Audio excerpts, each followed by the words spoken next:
एव भगवानस्तु देवास्तेन वयं भगवन्तः स्याम तं त्वा भग सर्वयो हवीति शनो भगपुर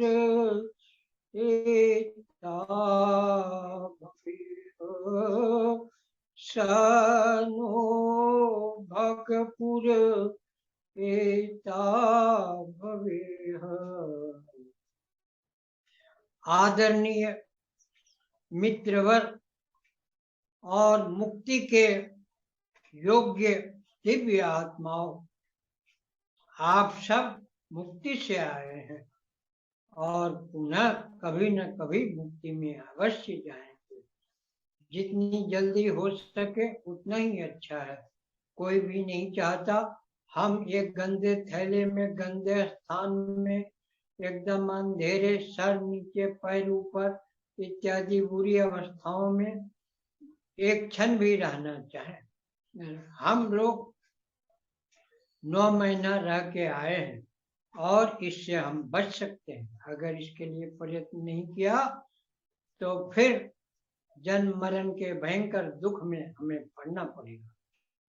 आप ये देखें कि वेद भगवान ने इसलिए दिया कि ना केवल आप इस जन्म में सुख भोगें, बल्कि जीवन मुक्त होकर देह छूटते ही मुक्ति में चले जाएं और मुक्ति का आनंद भोगते रहें।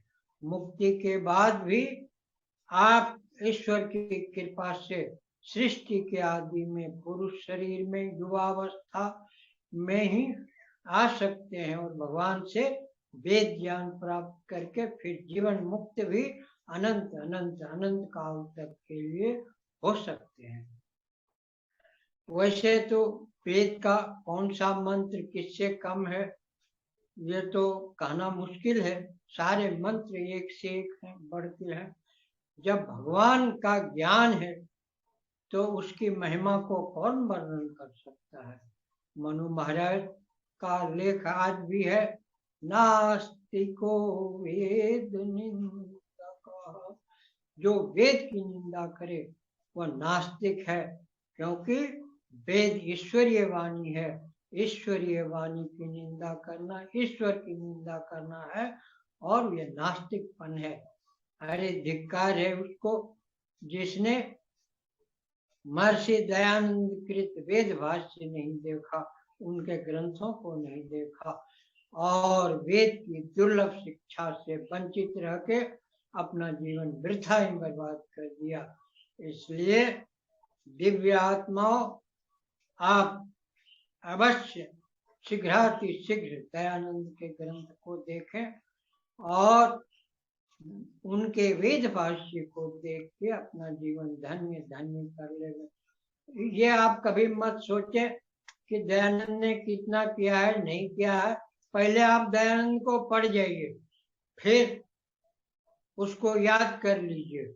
हम समझते हैं कई जन्म इसके लिए कम है। जब एक सत्यार्थ प्रकाश को ही गुरुदत्त विद्यार्थी ने कुछ साल में ही 14 बार पढ़ा तो हजारों वेद मंत्र को याद करने में बताइए कितने साल लग जाएंगे, कितने जन्म लग जाएंगे। इसलिए आप शुरू हो जाइए। बहुत लोग जो है ना कहते हैं आधा गिलास खाली है, बुद्धिमान कहेगा आधा गिलास भरा हुआ है, और बुद्धिमान नरेंद्र मोदी जैसे कहेंगे कि पूरा गिलास भरा हुआ है। आधा गिलास जल से भरा है, आधा गिलास वायु से भरा हुआ है। तो इसलिए आप भी हमेशा पॉजिटिव थिंकिंग रखिए और यह कहिए कि आधा भाष्य तो दयानंद का किया हुआ है और आधा दयानंद के अनुसार जीवन बनाने के लिए भगवान ने छोड़ा है। बस दयानंद के अनुसार जीवन बनाओ और मौज करो इहलोक परलोक में।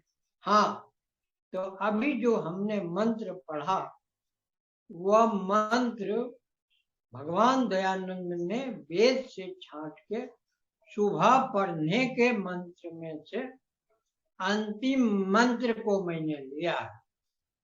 और महाराज दयानंद प्रातः काल उठते ही ब्रह्म मुहूर्त में इस मंत्र से ईश्वर की स्तुति प्रार्थना उपासना करने का विधान करते हैं। और भगवान दयानंद ने वेद में भी, ऋग्वेद और यजुर्वेद में और संस्कार विधि में भी तीनों जगह इस मंत्र का अद्वितीय व्याख्या की है, अवश्य देखनी चाहिए। तो फिलहाल मैं अंतिम मंत्र को ही ले रहा हूँ, मंत्र का अर्थ करके फिर व्याख्या करता हूँ। आप देख के दंग रह जाएंगे कि इस वेद मंत्र में और दूसरे शास्त्रों में और वेद के दूसरे भागों में कितना घनिष्ठ संबंध है और यह वेद मंत्र कितना महत्वपूर्ण है। सारे वेद मंत्र महत्वपूर्ण है। जैसे शरीर के लिए आँख भी जरूरी है, कान भी जरूरी है, नाक भी जरूरी है। क्या चीज है जो शरीर के लिए उपयोगी नहीं, वैसे वेद के लिए सारे मंत्र एक से उपयोगी है। जैसे शरीर के हर अंग को स्वस्थ और कार्य कुशल रखना, वैसे हर मंत्र का अर्थ याद करना और उसको चिंतन मनन करके उससे लाभ उठाना, यह बुद्धिमत्ता है। तो मंत्र मैं फिर से पढ़ रहा हूँ। ओ हक एव भगवान अस्तु देवास्तेन वयं भगवन्तः स्याम। अर्थ बिल्कुल सरल है। भग एव भगवान अस्तु, हे परमेश्वर, जिससे आप भग मतलब संपूर्ण ऐश्वर्य, धन संपत्ति, ज्ञान विज्ञान आनंद आदि से युक्त होकर भगवान है, संपूर्ण ऐश्वर्य वाले हैं।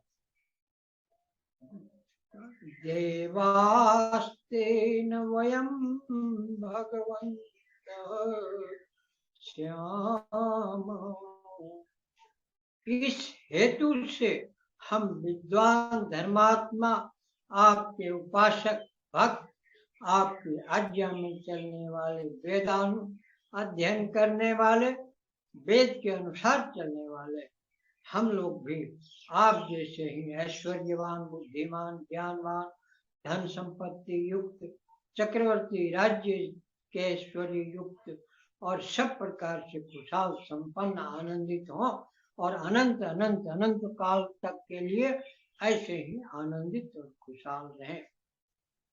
दूसरी पंक्ति है, तम त्वा भग सर्वइज्जो हबीति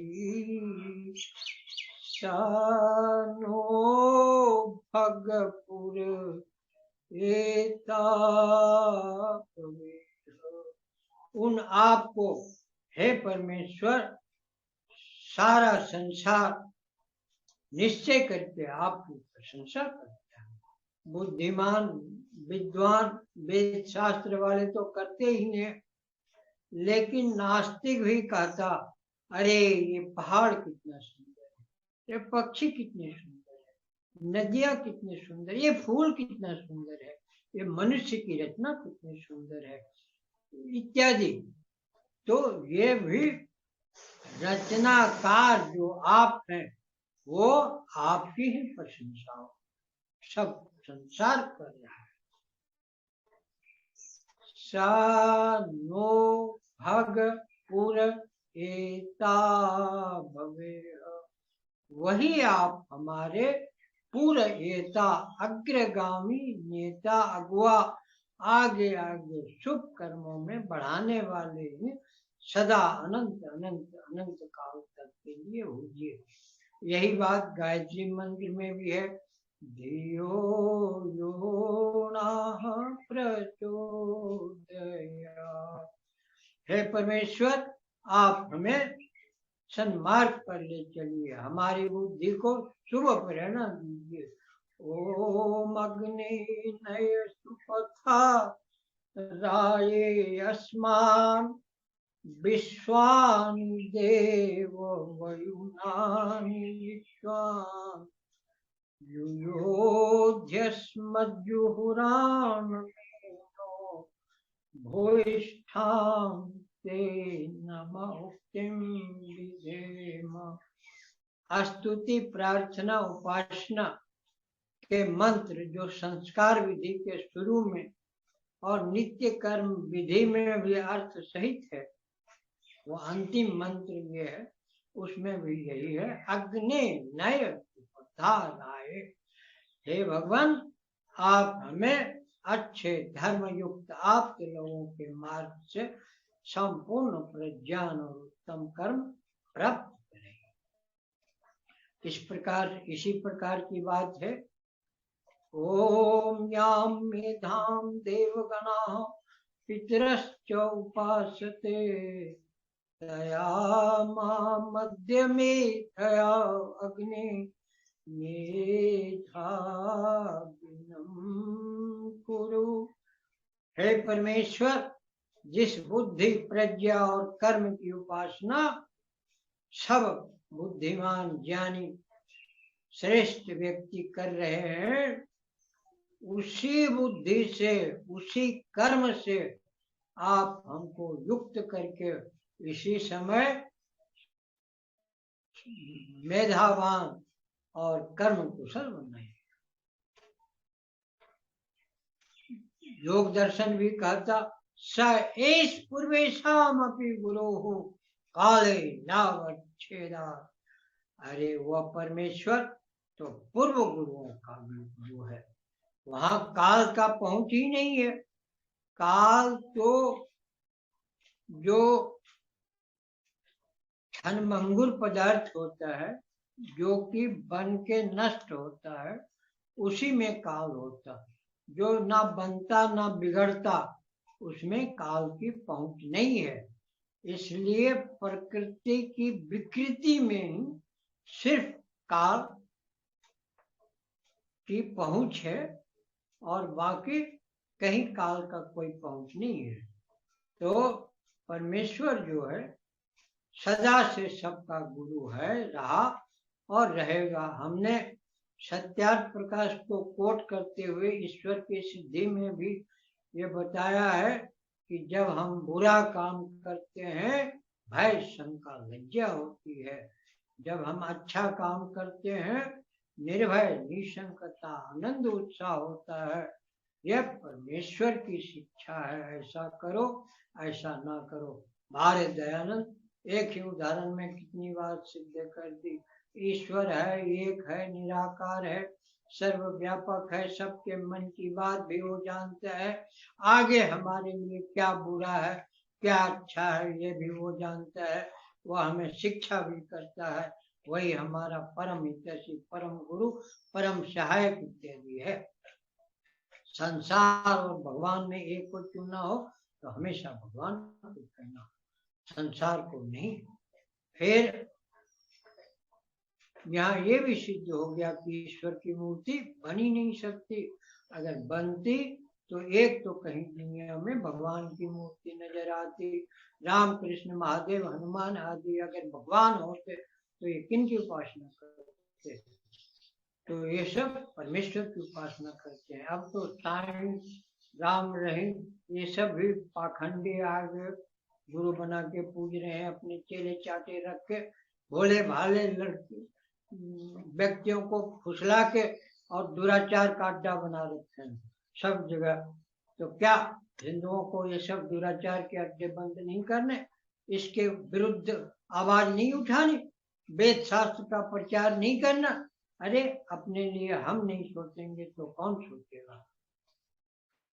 तो शुरू है भग एव भगवान अस्तु देवास्तेन वयम भगवन्तः श्याम, जिससे आप संपूर्ण ऐश्वर्य युक्त हैं वैसे हम भी बने, यानी आप जैसे हम हो जाएं। और योग दर्शन क्या कमाल की बात करता, वेद के बाद ईश्वर प्राप्ति के सर्वोत्तम साधन योग दर्शन ही बताता है। तो योग उपनिषद भी बताता है, उपनिषद वेदानुकूल है, वेदानुकूल सारी बातें माननीय है, वेद विरुद्ध कोई बात माननीय नहीं। आर्ष दर्शन जो कि वेदानुकूल है, योग, सांख्य, वेदांत, मीमांसा, न्याय और वैशेषिक, ये 6 आस्तिक दर्शन अवश्य मानने चाहिए। बिना प्रमाण के कुछ का कुछ विदेशी जूठन चाटने वाले प्रचार कर दिया कपिल मुनि नास्तिक, अरे जो वेद को मान रहा है वो नास्तिक कैसे होगा। ईदृशी ईश्वर सिद्धि सिद्धा, इस प्रकार से ईश्वर की सिद्धि हो गई। अब ईश्वर को जो सिद्ध कर रहा है उस पर जबरदस्ती नास्तिक का झूठा आरोप लगा रहा है, तो इस सब से आपको सावधान रहना। हाँ, तो योग दर्शन क्या कमाल के परमेश्वर का वैज्ञानिक स्वरूप बता रहे हैं और उससे साधकों को कितना फायदा हो सकता है ये आप खुद अनुभव कीजिए। तो ईश्वर के बारे में योग दर्शन में आया है, पहले अध्याय का 24वां या कौन सा सूत्र है,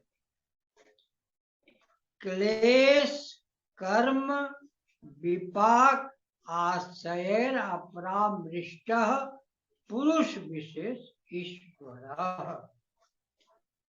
महर्षि दयानंद भाष्य कर रहे हैं, अविद्यादि क्लेश कुशला कुशल कर्म, उसके सुख दुख रूप फल विपाक आशय, उससे बनी जो वासनाएं हैं, उससे जो सदा अलग है वही परमेश्वर है। योग में व्यास भाष्य में बताया कि ये जितने हैं क्लेश कर्म विपाक और आशय, ये रहते तो मन में हैं लेकिन व्यवहार जीवात्मा में होता है। जैसे जय पराजय रहता तो सेना में है लेकिन कहा राजा का जाता है, क्योंकि उस फल का भोक्ता राजा होता है। इसी प्रकार से मन के द्वारा जीवात्मा जो कार्य करता है वो रहता मन में है अवश्य, संस्कार आदि ये सब, लेकिन उसका फल जीवात्मा अवश्य भोगता है। जड़ को क्या सुख दुख या क्या लेना देना। जैसे कुरान में आपने देखा हाथ पांव की गवाही हो रही है, ऐसी बेसिर पैर की बातें वेद शास्त्र में नहीं होती। शाश्वत सत्य जिसको यूनिवर्सल ट्रुथ अंग्रेजी में कहते हैं, वो सब बातें वेद की होती है। त्रिकाल तक कोई बात कट नहीं सकती। इस पर इलाहाबाद के आनंद जी कह रहे थे कि गलत लिखा है कि ईश्वर कर्म नहीं करता। ईश्वर कर्म कैसे क्यों नहीं करता? अब बताइए, इतनी छोटी सी बात समझ में नहीं आई और ऋषि की जिसकी कोई बात कभी कोई आज तक कटी ही नहीं, जिस पर महर्षि व्यास महर्षि दयानंद वगैरह भाष्य कर रहे हैं, उसको गलत ठहरा है। क्या कहते हैं ईश्वर? अब आप ही बताइए, यहाँ क्या शब्द है? क्लेश कर्म विपाक आशय से कभी संयुक्त नहीं। सीधा सा एक साधारण संस्कृत वाला भी जानता, क्लेश युक्त कर्म जिससे विपाक और आशय बनता है, उससे ईश्वर बिल्कुल अलग है। वह कर्म अवश्य करता है, लेकिन क्लेश सहित कर्म नहीं करता, क्लेश रहित कर्म करता है, जिससे विपाक, जाति, आयु, भोग और संस्कार नहीं बनता। इसलिए कहा कर्मः कुशला अकुशला योगिना त्रिविधम चित्रेषाम्। तो ईश्वर के कर्म भी योगियों की तरह ही कुशल और अकुशल नहीं होंगे। बाकी संसार के सारे व्यक्तियों के कर्म 3 प्रकार के होते हैं: कुशल, पुण्यात्मक, अकुशल, पापात्मक। और मिला हुआ कुशल और अकुशल, पाप पुण्य दोनों मिला हुआ। ये संसारी जीव इसी 3 प्रकार के कर्म में लगा हुआ है, अनंत काल से और अनंत काल तक लगा रहे। जो योगी है, जिसको मुक्त होना है, योगी बनना है, उसका कर्म अकुशल और कुशला, अकुशला अकृष्णा और अकृष्ण यानी पुण्य पाप रहित है। अब पाप रहित, पाप कर्म कभी वो करते ही नहीं, तो पाप रहित हो गया।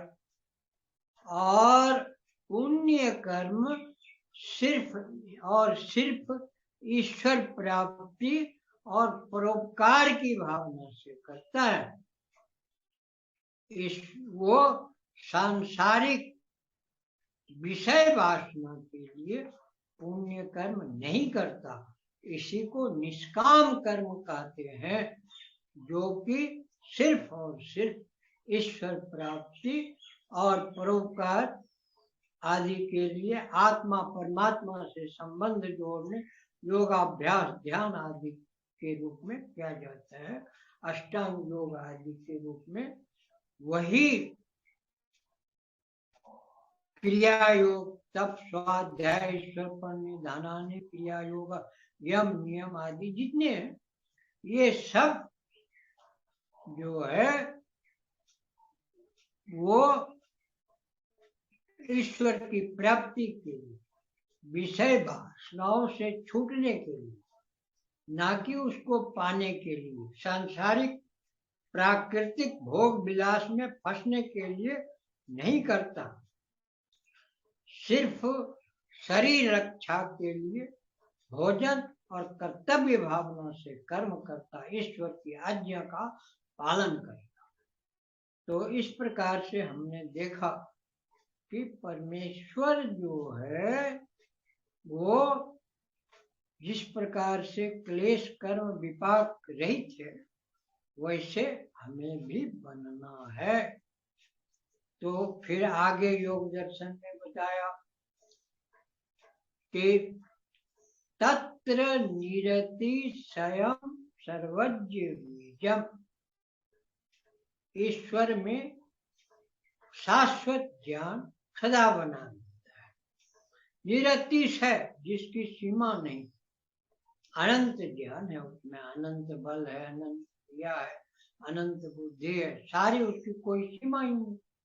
जो अनंत है तो उसके सारे गुण अनंत ही होना भी चाहिए।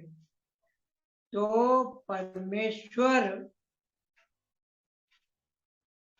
में अतिशय ज्ञान, सर्वज्ञता का बीज है।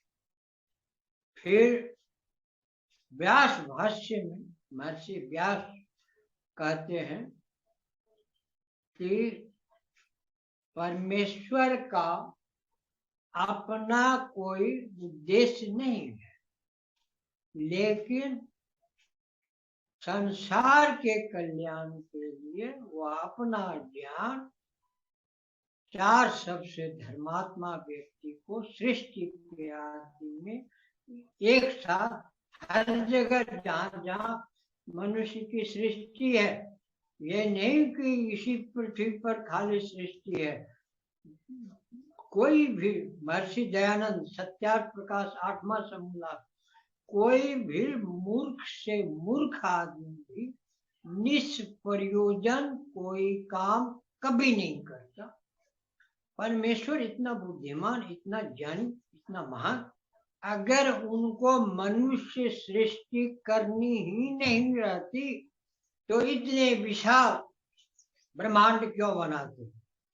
वैज्ञानिक बता रहे 1 खरब आकाश गंगा का पता चल गया, कितने आकाश गंगा है पता ही नहीं। एक आकाश गंगा में खरब खरब तारे का तो पता चल गया, कितने तारे हैं पता ही नहीं। अब बताइए, अगर भगवान मनुष्य वहां रखते ही नहीं तो सृष्टि इतनी बनाने की जरूरत क्या थी उनको? इसलिए अवश्य वहां सृष्टि है। और सौभाग्य से अगर संपर्क हो पाया तो आप देख के आश्चर्यचकित हो जाएंगे और दयानंद और शास्त्र के बातों पर आपको पूर्ण विश्वास हो जाएगा कि वहां भी यही वेद ज्ञान है।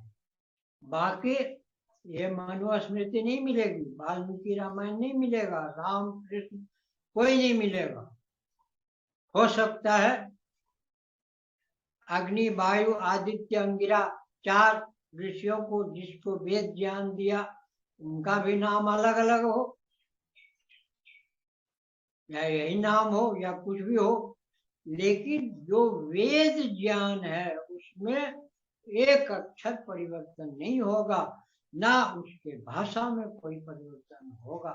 वहां पर भी बहुत सारी भिन्न भिन्न भाषाएं हो सकती हैं, लेकिन संस्कृत वहां भी अवश्य होगा।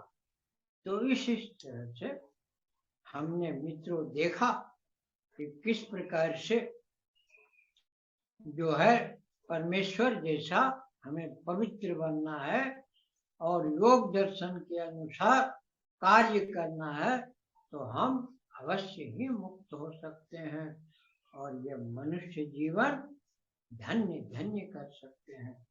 हर स्त्री पुरुष का जन्म सिद्ध अधिकार है कि वह मुक्ति को प्राप्त करे। भगवान ने मनुष्य जन्म में मुक्त होने के लिए ही भेजा है। आप ही बताइए, कोई अगर मनुष्य जन्म में आके भी मुक्त नहीं हो पाया तो क्या बेचारा बैक्टीरिया, पेड़ पौधे, घोड़े गधे आदि में मुक्त हो जाएगा? नहीं हो सकता। इसलिए सबको मनुष्य जन्म में ही मुक्त होने का प्रयत्न करना चाहिए। वेद उपनिषद दर्शन के अनुसार प्रयत्न करके कोई भी मनुष्य अवश्य मुक्त हो सकता है। ऐसे भी उदाहरण से शास्त्र भरा पड़ा है, जैसे योग दर्शन में भी आया कि नंदीश्वर साधारण व्यक्ति था और मुक्त हो गया, और नहुष देवों का राजा इंद्र मुक्त नहीं हुआ, संसार बंधन में पड़ गया। ययाति, सौरी, ये जो है जड़ भरत सांख्य दर्शन में आया है, दशरथ, आज ये सब आसानी से मुक्त हो सकते थे, कोई मुक्त नहीं हुआ। इसलिए थोड़ा सा भी चूक होने से व्यक्ति भटक सकता है। कहीं भी जरा सा भी आपके बुरे संस्कार जग गए तो आपको नीचे घसीट ले जाएगा। इसलिए योग दर्शन में है आस्थाने सुनिमंत्रणेषु संग अस्मय अकर्णम पुनर अनिष्ट प्रसंगात। कोई योगी को बुलाने लगे, आदर सम्मान देने लगे तो योगी को आसक्ति और अभिमान कभी नहीं करना। क्यों? फिर अनिष्ट में फंस सकता है। वहां व्यास भाष्य में बताते हैं कि सोचे कि अरे जन्म मरण जैसे भयंकर ज्वालाओं में जलते हुए मैंने योग रूपी दीपक संसार से छूटने को प्राप्त किया है ईश्वर की महान कृपा से। ये विषय रूपी वायु, ये योग रूपी दीपक को बुझा देगा और फिर अनिष्ट प्रसंग संसार में फंसना हो सकता है। जब 100 भरी जैसा दिव्य व्यक्ति संसार में फंस सकता है तो हम आप इस खेत की मूली हैं। इसलिए लगे रहिए वेद को पढ़ने में, उसके अनुसार चिंतन मनन ध्यान आचरण, उपनिषद को पढ़ने में, उसके अनुसार जीवन बनाने में, दर्शन को पढ़ने में, उसके अनुसार जीवन। यहाँ मैं जरूर सावधान करना चाहूंगा कि दयानंद के अलावे प्राय करके जो भाष्य है दर्शन और उपनिषद का, वो उतना सही नहीं है। सत्यार्थ प्रकाश ऋग्वेदादि भाष्य भूमिका आर्या भूमि आदि में पर्याप्त सामग्री है जिससे कोई भी मनुष्य अवश्य मुक्त हो सकता है और आसान से आसान और कम से कम समय में वह मुक्त हो सकता है। तो हम विवाद में क्यों पड़े, रगड़े झगड़े में क्यों पड़े? अभी हमने बताया था कि अलियाबाद के आनंद जी वगैरह बता रहे थे कि ये गलत लिख दिया, ईश्वर कर्म नहीं करता। अब इतनी बात समझ में नहीं आई और उसने वैशेषिक दर्शन पर मोटा लंबा चौड़ा भाष्य दिया। बताइए क्या किया? तो यही जत्र तत्र सर्वत्र है। अब ये जो है एक सांख्य का सूत्र है, अनारंभे अपि पर गृह सुखी सर्पवत, बिना घर बनाए ही दूसरे के घर में सुखी रह सकता है सांप के समान। बताइए, जैसे ईसाई मुसलमान हिंदू आदि को मार काट के उसके संपत्ति घर पर परिवार पर कब्जा कर लेता, वैसे सांप क्या करता? चूहे पक्षी आदि के परिवार और बच्चों पर घर पर कब्जा कर लेता। क्या ऐसा भ्रष्ट ऋषि उपदेश कभी दे सकते हैं? अरे इतनी आबादी की समस्या बढ़ी हुई है और हर जगह शोर शराबा है। मैं तो साधना के लिए जगह ढूंढते ढूंढते परेशान, कहीं शोर से रहित जगह ही नहीं मिलती। और दूसरे के घर में कैसे रहेगा बेचारा, वही जगह की कमी है। उल्टा वेद तो कहता कि अपने लिए भी सुंदर घर बनाना और धर्मात्मा सज्जन महात्मा को भी अच्छे घर बना के देना। ये वेद विरुद्ध होने से ये बात गलत है, लेकिन किसी सब भाष्यकारों ने उसको मान लिया। बताइए वहां से क्या मिलेगा? इसलिए सिर्फ और सिर्फ दयानंद को पढ़िए। अरे जितनी अच्छी बातें हैं वो तो दयानंद में ऑलरेडी है ही, फिर और को पढ़ने की हमें जरूरत क्या? और जब तक कोई व्यक्ति दयानंद को प्रकार से पढ़ ना ले, मनन ना कर ले, याद ना कर ले, उसको कभी पता नहीं चल सकता कि बाकी सब गलत है।